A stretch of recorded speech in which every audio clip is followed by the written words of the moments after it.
একদম ফাঁকি মেরে 15 মিনিটে রান্না করে ফেললাম আলু পোস্তর এই তরকারিটা। তো চলো বেশি দেরি না করে শুরু করি।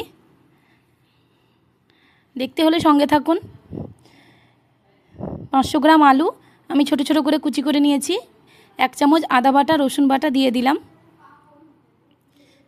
সামান্য পরিমাণে হলুদের গুঁড়ো, সামান্য পরিমাণে লঙ্কার গুঁড়ো দিলাম,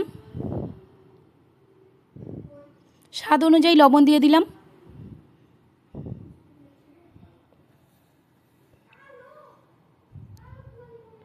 এবার পরিমাণ মতো তেল দিলাম। ব্যাস, সমস্ত মশলা দেওয়া আমার হয়ে গেছে। এবার একটু 5 মিনিট আমি কষে নেব। আমার 5 থেকে 7 মিনিট কষানো হয়ে গেছে।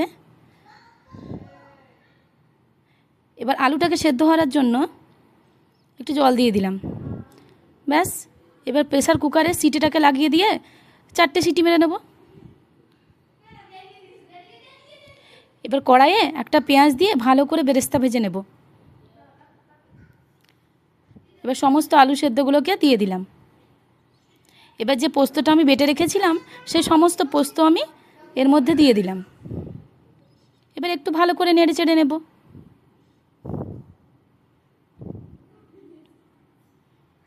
প্রেসার কুকারে আলুটা সেদ্ধ করার জন্য খুব অল্প সময় লাগে এবং এটা খুব তাড়াতাড়ি হয়ে যায়। আপনাদের হাতে যদি সময় না থাকে এইভাবে করতে পারেন। 3টে ডিম নিয়েছি। ব্যাস, ডিমগুলো ভেঙে ভালো করে ফেটে নেব। এইভাবে তাওয়াতে সমস্ত ডিমগুলো আমি করে নেব, ছোট ছোট পিস পিস করে নেব।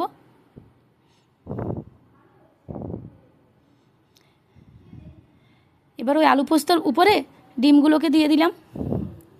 একটু নেড়ে চেড়ে একটু ঢাকা দিয়ে দেব। ঢাকা দিয়ে আবার 5 মিনিট আমি অপেক্ষা করব।